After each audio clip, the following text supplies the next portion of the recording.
I am terrified because I was a homeless child who felt like a burden. My dad wasn't the best parent.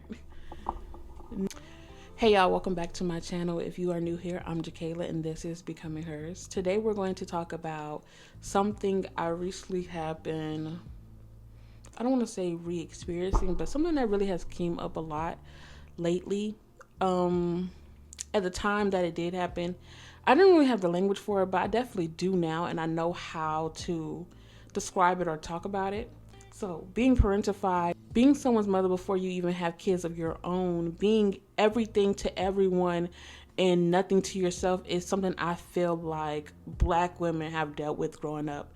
And when we become adults, we have to navigate through life through the same lens. So I created the 4N method framework, which is a framework for black women's healing. I don't feel necessarily that more so westernized healing techniques is tailored to black women because honestly a lot of us, our nervous system is rooted in like fight or flight, and there's a lot of struggles that black women go through that the world does not comprehend or refuse to comprehend. So notice it, name it, nurture it, navigate it is the framework I created. Notice it means catching what happens in the body before your mind even understands it. It's paying attention to the body, where you feel it in the body, and just sitting in it.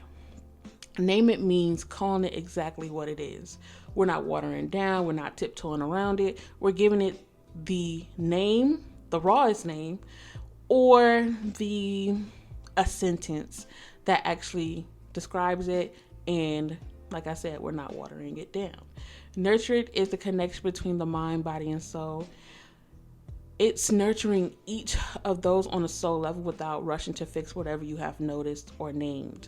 And navigate it means deciding how you move forward from here.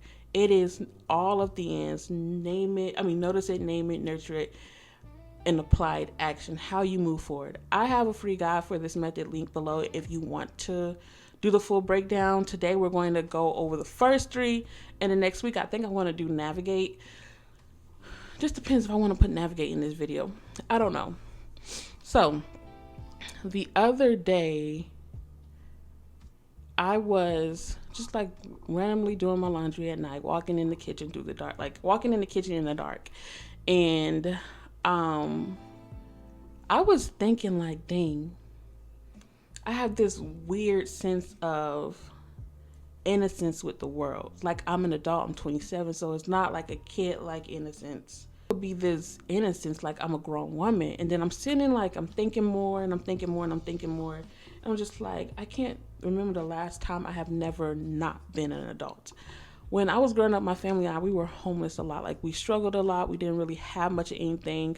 But my mom always made water into wine and made the best out of every situation. But growing up, like we were homeless. So it was sometimes like 8 of us in one small little motel room with 2 beds. And I often, like a lot of times, I felt like I was a burden and I didn't feel like I was enough. And not having a strong father figure role in my life that was like very uplifting kind of played into that, because my dad was there, but he wasn't there at the same time. Like physically he was there, mentally he was not. And that played a part in how I viewed myself during those stages. I felt like in order for me to like feel like enough, like my dad will love me, like I can, be worthy of something, I needed to step up. I needed to take on responsibilities, cooking, cleaning, like helping my siblings, all of that. And I feel like in a way, like I want to say oldest, like I think my oldest siblings took that on too, but in different aspects. I'm the third oldest, but my oldest two, like I feel like they took it on in a different aspect. During those times, I really didn't get to just be a child and have like that childlike wonder and be out there in the world and like have a lot of friends and stuff like that. I've always been alone, I can't lie. But at the same time, I just wanted to have fun. I wanted to be like a little girl And like my dad just poured into me, and then my mom wasn't so exhausted because she was like maybe the only one working at one point in time. And I was just thriving in that full childhoodness. So I'm walking through the kitchen, I'm having this realization, and it brought me to tears because a lot of the time we don't really realize that we've been given responsibilities that we have never been able to put down. Like, I'm 27 now. I cannot not be an adult. I live on my own. I haven't lived with my parents since I was 22. I have real life adult responsibilities. And now that I'm realizing, just like, I don't want to be an adult, but do I have a choice? No, we don't have a choice. We never got to put down being responsible. So yesterday I was telling my therapist the same thing, and he was like, well, I was telling him the same thing, and how I have a hard time building connection with a lot of people because my like default now is alone. Like, I want to be alone. I don't want to be around people. And he did empathize with me. He was like, and that's okay, because I have been the person where I took care of everybody from a young age, from the age about like 8. Took care of everybody. I managed everybody's emotions and feelings and thoughts and everything, and I put everyone before me, and I carried everyone for so long that I'm 27 and I really crave being alone. Like, people think I should be dating, and sometimes I can be conflicting, like, I want to date, but just like, I don't want the responsibility of dating. And he was just like, that's very understandable. When you have been in the position of being, like what I said, everything to everyone else, you forget that. And when you finally step into that, you're going to want to be selfish and pour into you. Our nervous system have been in survival mode for so long that slowing down actually feels weird. It feels dangerous to us. And then doing things that's out of the norm of what we usually do feels like we tipping on the tip of the iceberg. Like, we stay busy, we grind, we take care of everyone else, but trauma hits you when you finally drop your guard, when you're finally doing something that takes you out of that fight or flight mode. When you start to feel like that sudden anxiety of heaviness, or like, the tension rising up in your body, don't rush to fix it or numb it. Just stop and notice that your inner child is trying to speak to you. That's one of the biggest things. Like, walking in that kitchen is like my inner child was trying to speak to me, was trying to tell me something. In our community, we have a rule. What happens in the house stays in the house. We protect our families, sometimes at the cost of our own well-being, our own sanity, but you cannot hear what you refuse to look at. When I sat at my desk, I had to speak the truth to myself. And sometimes the truth is scary. People say ignorance is bliss, and it is, because when you don't know, you live so blissfully in life. But when you do know, you have an awareness, you cannot go back to unknowing, because you will always gain knowledge. I am terrified because I was a homeless child who felt like a burden. My dad wasn't the best parent. Naming it isn't a betrayal of your family. It's the beginning of our liberation. I had to stop saying you're just tired or stressed, like, to myself. I had to name the root. I named that this is survival mode. I named that the childhood that I wanted so badly I was robbed of it. Once you name the wound, you have to tend to it. Society places young Black girls into this adult box. They treat us like we're tougher, older, less innocent than we actually are.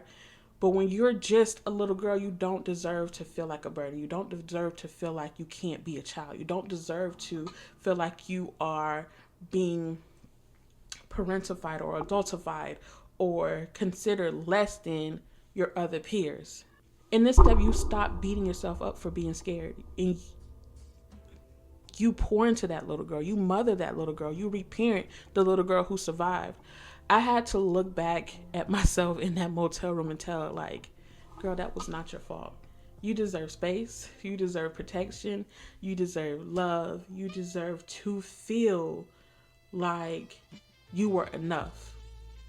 It is important that we dismantle that strong Black woman trap that the world is putting us in, even as young girls. True strength isn't burying our pain. True strength isn't doing more. True strength is having the courage to say, you know what, I'm hurting, and that is okay.